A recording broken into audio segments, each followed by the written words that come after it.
Hey guys, tonight we're staying up way past bedtime, and I promise you, what I'm about to tell you will make your own home feel just a little less safe.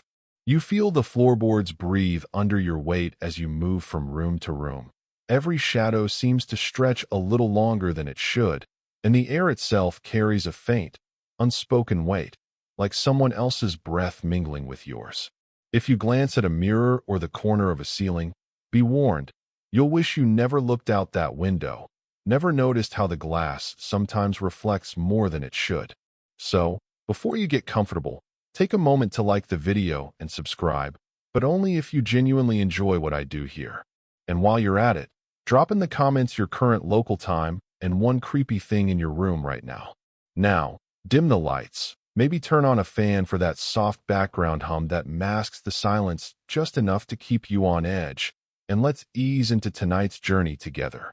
You wake to the smell of stale coffee and the faint sound of the city stirring outside your apartment window, distant car horns muffled by the building's thick walls, the occasional rumble of a delivery truck echoing up from the street below.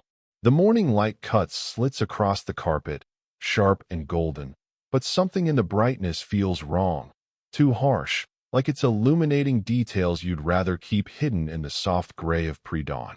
You're running late.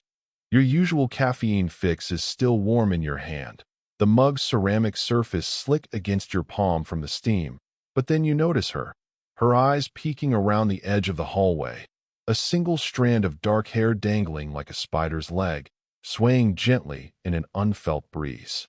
You nearly spill the coffee, scalding your lips as your heart lurches into your throat, the bitter liquid splashing onto your shirt and staining the fabric in irregular blooms.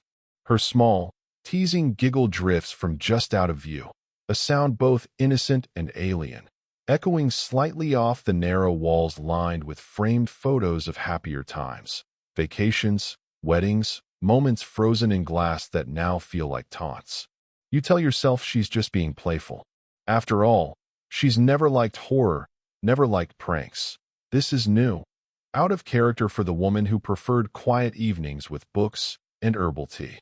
Experts still argue whether sudden changes in adult behavior can emerge without warning, triggered by stress or unseen fractures in the mind. But the way her eyes lingered on yours, so wide and unblinking, pupils dilated in the dim light, it twists your gut into ice, a cold knot that lingers long after the giggle fades. By lunch, the memory has dulled into a chuckle, something you might later tell a friend in passing over a hurried sandwich at your desk, the fluorescent office lights buzzing overhead like impatient insects. You replay it in your mind, the strand of hair, the peak, the laugh, and it almost feels endearing, a spark of spontaneity in your routine life. But that night, as you rise for water, the apartment feels too quiet, the kind of silence that presses in from all sides, swallowing the usual creaks and hums of the building. The orange juice jug trembles slightly in your grasp, though your hands are steady, the cold glass condensing under your fingers as you pour. Then she's there again, on the other side of the kitchen island, staring with that impossible grin, her face half illuminated by the under-cabinet lights that cast long shadows across the granite countertop. You scream, not in anger, not in frustration, but in pure, raw fear that rips from your chest like a primal reflex. The way she moves, a scuttling, unnatural speed, her hands slapping the tile with sharp, echoing smacks that reverberate through the floor, it's as if the physics of your world has bent around her, her limbs folding and unfolding in ways that defy the joints you know so well. You don't chase her, though you want to, your feet rooted in place by a mix of terror and disbelief. Instead, you retreat, heart hammering against your ribs like a trapped animal, praying she won't emerge from the shadows again, her form slinking into the darkness beyond the fridge's glow. It's not just a prank. The evidence lingers in the air, in the creak of the floorboards that seem to sigh with each step you take later, and the faint smell of something coppery, metallic, that makes your stomach twist, mingling with the lingering citrus of the orange juice. Urban legend holds that certain family homes carry echoes of unseen watchers, the kind that manipulate your perception without you noticing. stories dismissed as folklore from old tenements or haunted suburbs, whispered around campfires or late-night forums. But now, standing alone in the kitchen, the overhead light flickering once as if in agreement, you can't tell folklore from reality, the line blurring like smudged ink on wet paper. Days pass, and the peaks become frequent, playful at first, then charged with an intensity you can't decipher, her appearances syncing with the rhythm of your daily life, like a shadow puppet show. She hides behind curtains that billow slightly in the draft from the air vent, under the couch where dust bunnies gather in forgotten corners, once even inside a large, ornate trunk in the bedroom, the one you bought together at an antique fair years ago, its wood scarred and heavy with history. Her excitement palpable in the small tremors you feel as she waits for you to notice, the trunk's lid vibrating faintly under your approaching footsteps. You confront her, voice shaking, demanding answers in the dim glow of the bedside lamp. But all she does is close the lid slowly, the hinges groaning like a reluctant confession, and you walk away, more disturbed than before, the room feeling colder in her absence. You start noticing tiny patterns, the way objects seem just slightly displaced. A book angled wrong on the shelf, a coffee mug rotated to face the wall, corners of rooms subtly altered, as if she's mapping your movements, turning your safe spaces into arenas of anticipation, the apartment's layout memorizing your habits right back. A cold fact for context. Human vision is most sensitive to movement at the edges of our peripheral field. Our brains are wired to detect anomalies, evolutionary holdovers from predator-filled savannas. That might explain the creeping feeling you can't shake, the sense that something is watching even when nothing seems to be there, a prickling at the nape of your neck as you navigate the hallway's faded runner rug.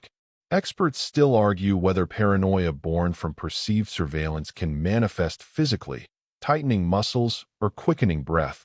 But as you walk down your hallway, every shadow stretching unnaturally across the peeling wallpaper, you know this isn't imagination.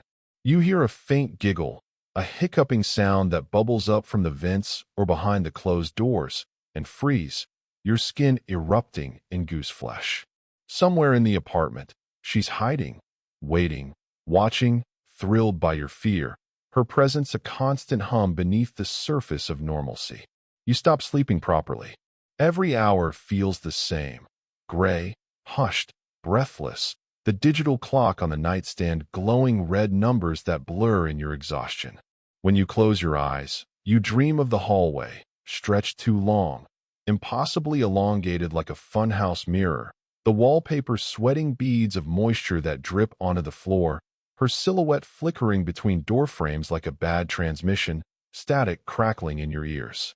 You wake up drenched, sheets twisted around your legs, your throat raw from whispering her name into the void. You start leaving the lights on, every bulb humming faintly in the quiet, casting overlapping pools of yellow that do little to banish the dark corners, because darkness is when she likes to play, emerging from the black like ink and water. You know it now. She isn't doing this to frighten you. She's doing it because she enjoys watching you fall apart, piece by careful piece, her glee a mirror to your unraveling. Morning comes heavy and cold, the radiator clanking to life with reluctant heat.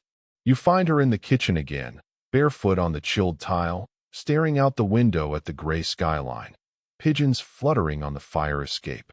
For a moment, she looks normal, her back straight, her hair cascading neatly down her shoulders, her breathing slow and even, a silhouette of the woman you proposed to under string lights. Then she turns. The smile is back, stretched too wide, teeth too white against skin that looks almost waxy, unnaturally smooth in the morning light. Her voice trembles with delight as she asks, "Did I scare you last night?" The words hanging in the air like smoke. You force a laugh, brittle and hollow. She doesn't. She just tilts her head, studying your face like she's memorizing your every twitch, every micro-expression of doubt and dread. You start keeping notes.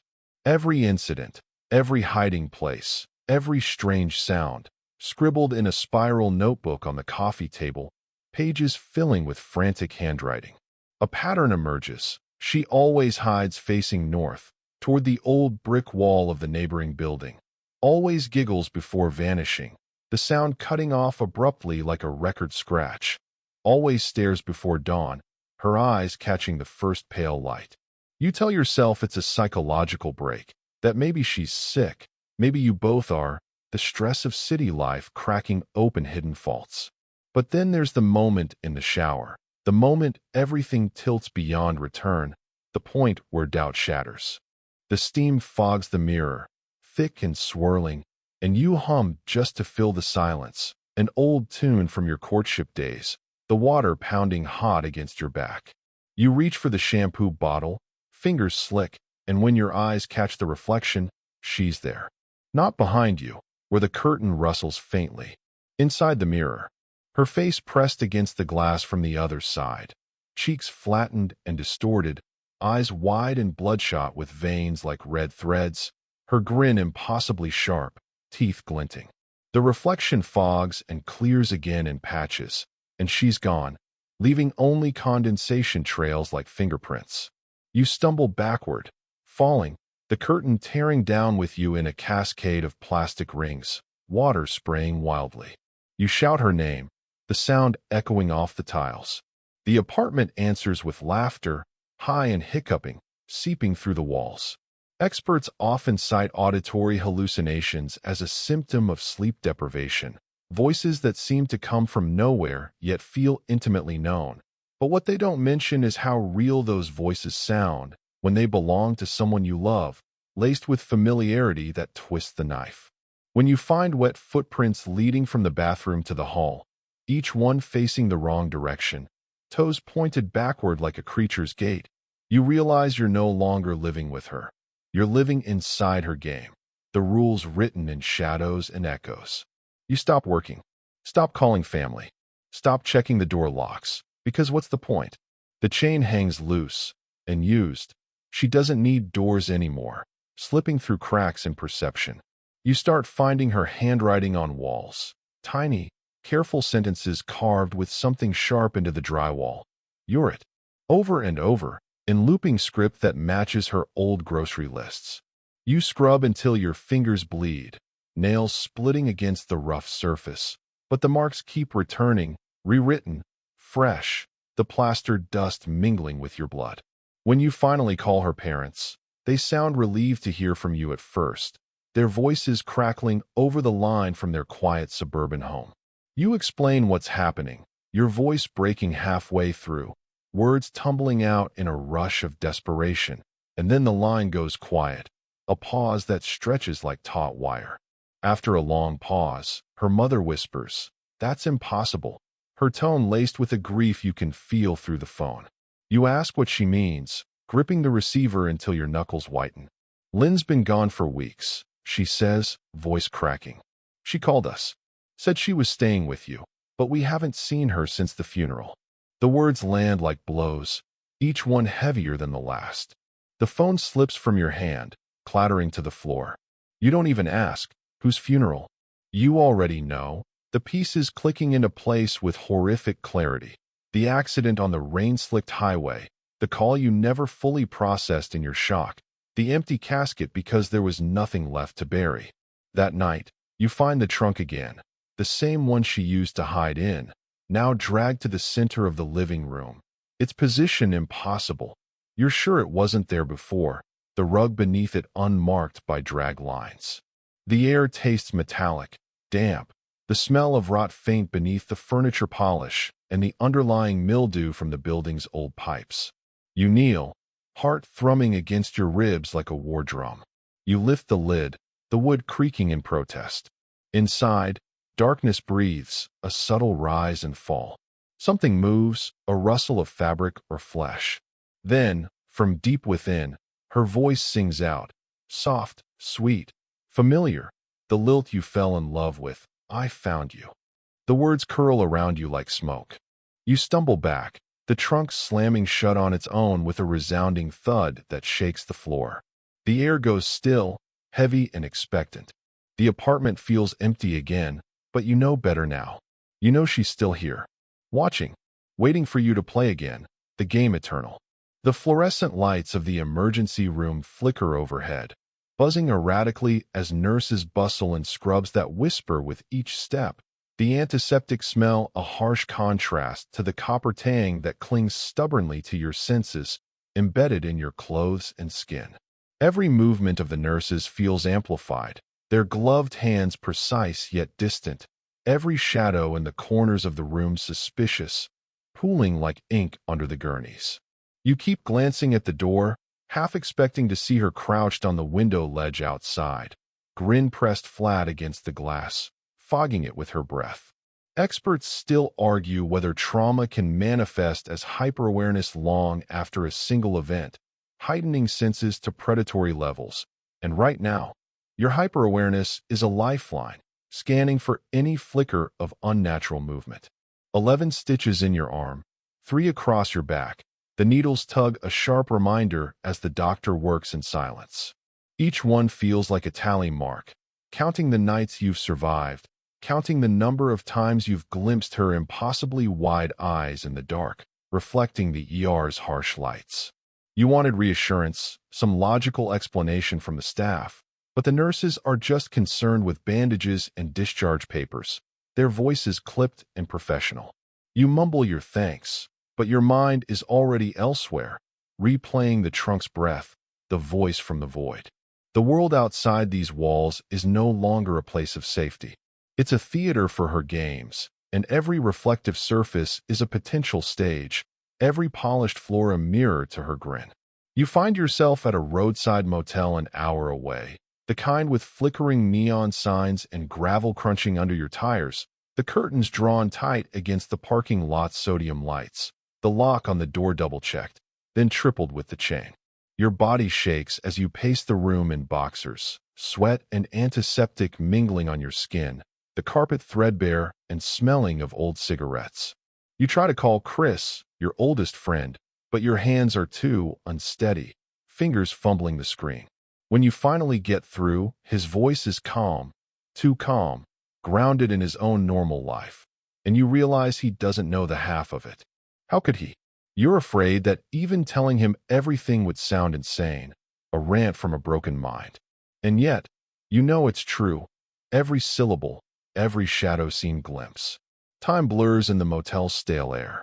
You drift in and out of restless sleep on the lumpy bed, dreams filled with glimpses of her from impossible angles, perched atop the shower stall like a gargoyle, peeking from inside the ceiling vent with dust motes dancing around her hair, her bloodied hands caressing walls you don't even remember touching, leaving smears that fade like illusions.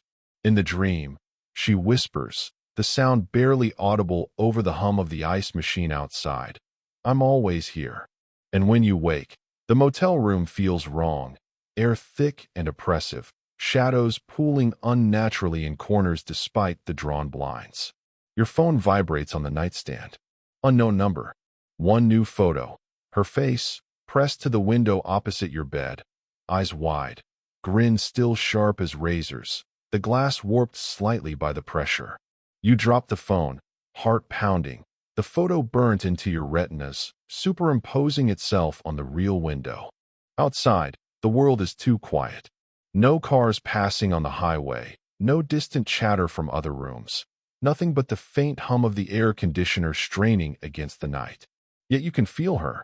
The hairs on your arms stand up as if electrified, a static charge in the air. Somewhere, just out of sight, you sense the softest brush of movement, a presence that shouldn't exist, slithering along the edges of the room. Urban legend has it that in cases of extreme obsession, some individuals can mimic predatory movement patterns so precisely that the victim swears they see them everywhere. Reflections, shadows, even in dreams, blurring the line between mind and manifestation.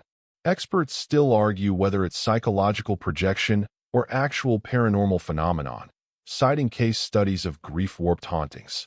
You don't care. You just know she is there, her essence infiltrating the space. You check under the bed, the springs creaking, the closet with its wire hangers clinking, the small gap between the dresser and wall, flashlight beam from your phone cutting through the dust. Empty. She isn't here, at least not in the obvious way. no physical form to confront. But the feeling of being watched doesn't leave a weight on your shoulders. Every time you turn your head, the shadows stretch toward you, elongating like fingers. The faucet in the small bathroom drips rhythmically, yet when you listen closely, pressing your ear to the door, you hear her faint, giddy hiccuping sound echo through the tiles, bouncing off the mildew-stained grout. You realize it's a mimic of something you've memorized from your terror, a sound that's become her signature, etched into your auditory memory. She's teaching you fear, conditioning you like a Pavlovian experiment. The thought of going home paralyzes you, your muscles locking as you sit on the bed's edge. Her apartment, your apartment, has become a labyrinth, a place where normal rules of space and distance no longer apply, rooms shifting in your mind's eye. You imagine opening the door to find furniture rearranged in impossible geometries, mirrors reflecting impossible angles that loop back on themselves, doors leading to nowhere but endless hallways, walls lined with eyes. Her collection, glassy and unblinking, harvested from who knows where. You remember the first, playful peeks, and the trunk incident, and a shiver snakes down your spine, cold as the motel's AC. She wasn't testing your nerves then. She was mapping your fear, learning your reactions, calibrating her appearances to maximize the jolt. Every giggle, every moment of surprise has been a calculated study, her delight deriving from your escalating panic, a feedback loop of terror.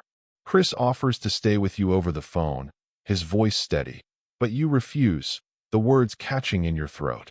You can't bear to put anyone else at risk, dragging them into this web. And besides, you need distance.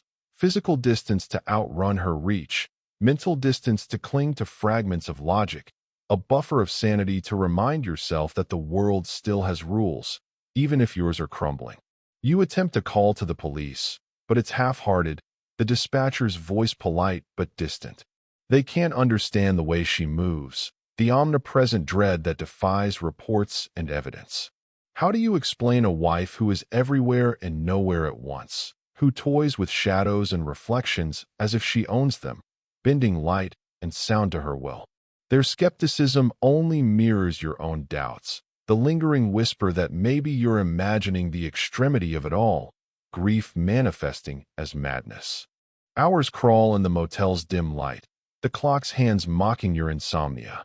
The room feels smaller, air thickening with your panic, recycled through the vents. Every reflective surface becomes a potential mirror for her grin. The TV screen's black glass, the microwave door in the corner kitchenette, even the polished faucet gleaming under the bathroom bulb. You try to distract yourself, checking social media on your phone, scrolling through news articles about urban hauntings or psychological breakdowns, anything to anchor your mind in the external world. But it doesn't work. Her presence lingers in the corner of your vision, a peripheral phantom, and when you blink, you swear her eyes are waiting, wide, patient, gleeful, unblinking. You remember Marianne's words from the phone, her mother, voice trembling, seek professional help.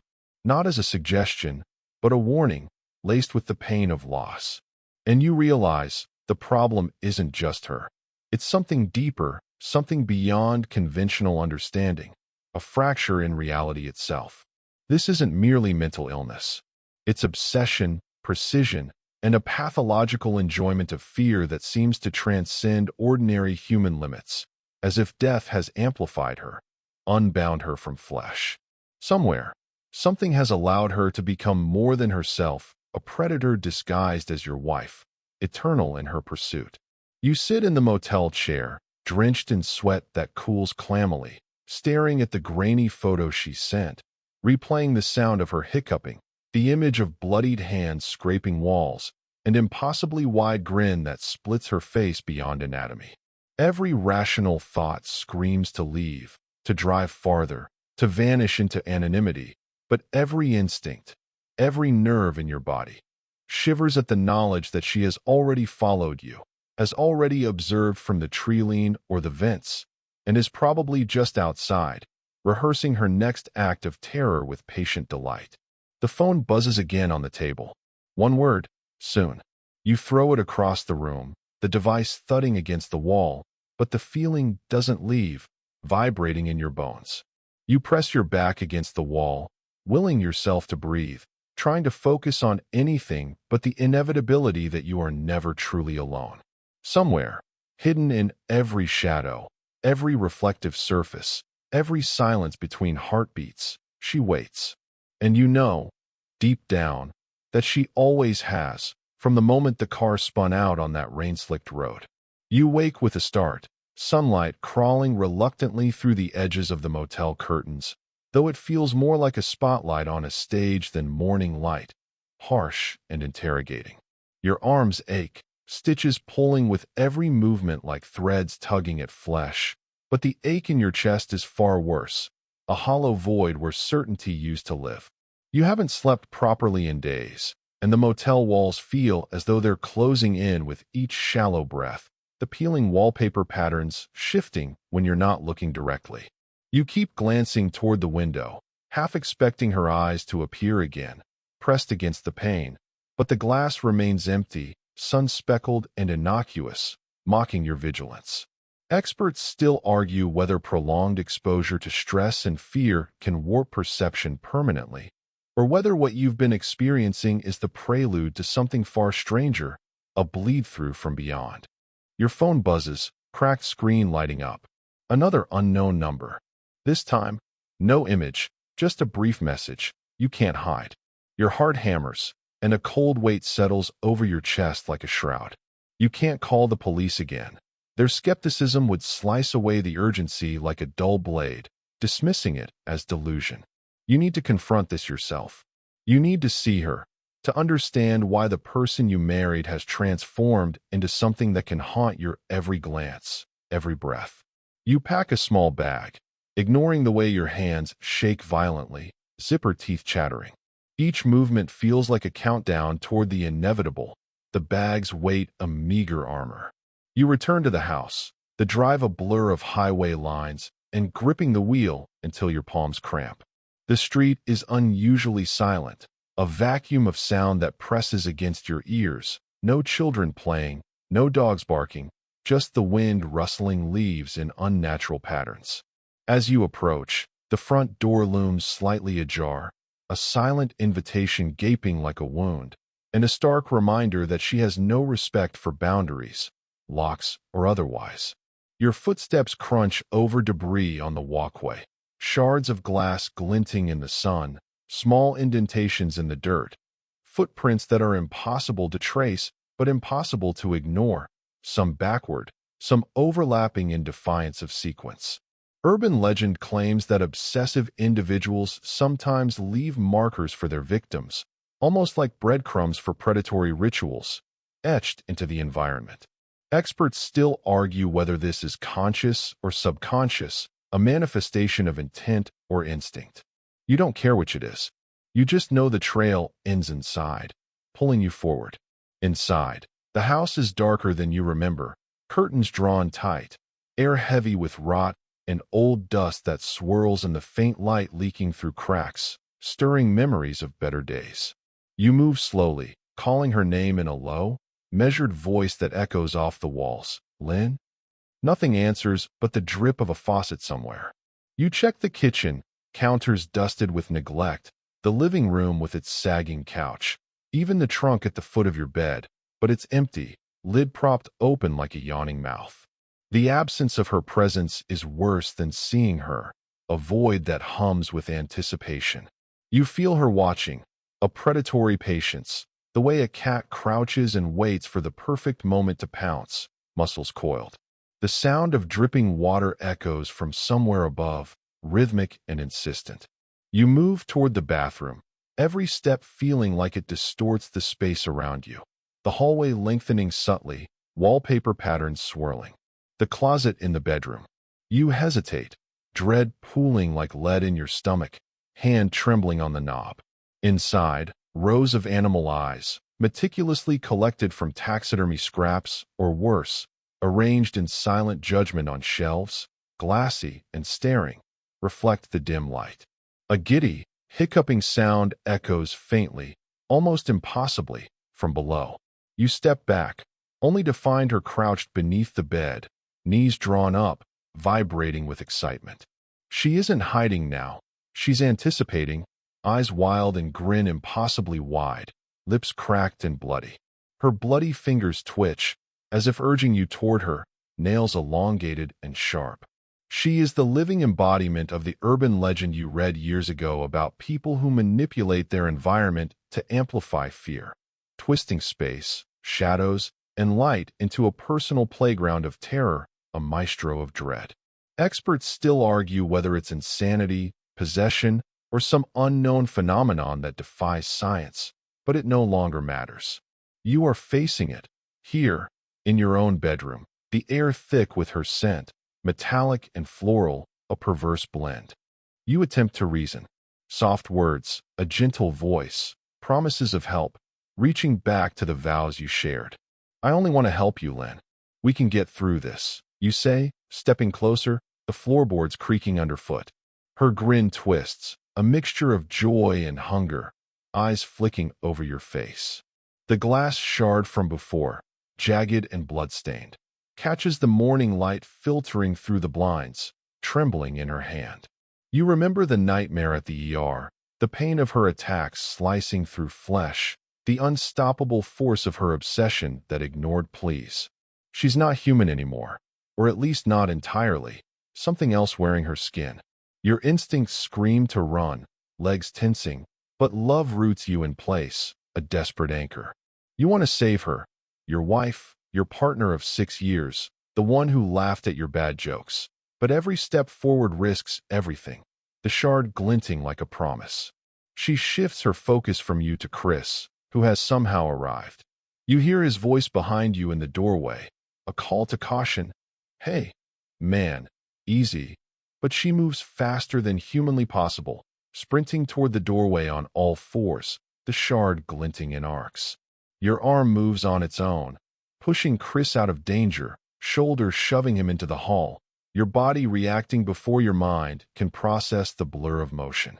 She collides with the hallway walls, sliding past you in a fluid motion that defies logic, limbs contorting, a predator enjoying the hunt, walls scraping but unmarred. Her giddy hiccups reverberate, and suddenly it's not just a sound. It's a signal, marking territory, asserting dominance, turning the house into a theater of fear that you inhabit unwillingly, the audience and the prey. You flee, down the stairs, wood groaning under your pounding feet, out the door into the yard, grass wet with dew slapping your ankles, your legs pumping, mind screaming in fragments. Behind you, the shrill laughter rises, echoing across the empty street, piercing and unending. But when you glance back, panting, she is gone. Not running, not following, not visible at all, vanished into the ether. Only the distorted sense of presence remains, a psychic residue. You drive straight to the ER again, leaving your car running in the lot, engine idling, a trail of frantic desperation in your wake, tire marks, slammed doors. She doesn't appear in the rear view, but you know she is there, passenger in your periphery. You know that distance is meaningless, an illusion she shatters at will. Hours later, sitting in a motel an hour away. Another one, farther this time, bandages snug over fresh wounds, every nerve ending alive and raw. Your phone vibrates on the Formica table. Unknown number again. One image. Her face, close up, pressed to a dark window, grin wider than life, eyes reflecting the flash. And a simple 3 words. I found you. You stare at it, stomach knotting into reefs, mind teetering on the edge of abyss. You realize what you've been fearing all along. This isn't over. It can't be. She has transcended the rules of your shared reality, moving through your life with a meticulous, almost supernatural precision, unbound by death or distance. You are trapped in a waking nightmare where every surface, every reflection, every shadow might conceal her. An eternal game of hide and seek where she always seeks. Somewhere deep inside, a tiny voice whispers that maybe she's still the woman you married, a fragment clinging to love. But that voice is drowned out by the knowledge that the person she is now is a predator who has learned your every weakness, your every fear, exploiting them with gleeful abandon. You wonder if love alone can save her, or if this is a game with no rules, no referee, and no end, looping forever. The motel room feels smaller, walls inching inward. The air heavier, laden with anticipation.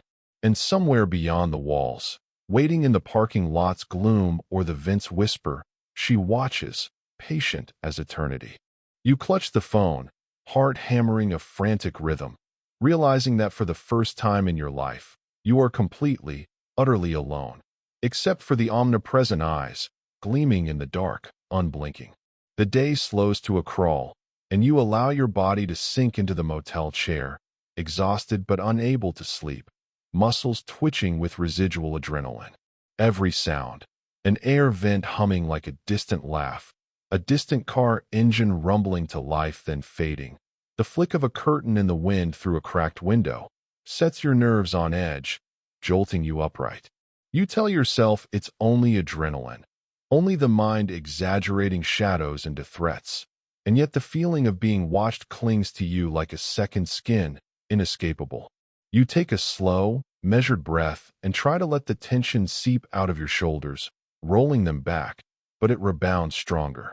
Outside, sunlight brushes against the window pane, warm and ordinary, yet somehow alien after nights of darkness, a reminder of a world that moves on without you.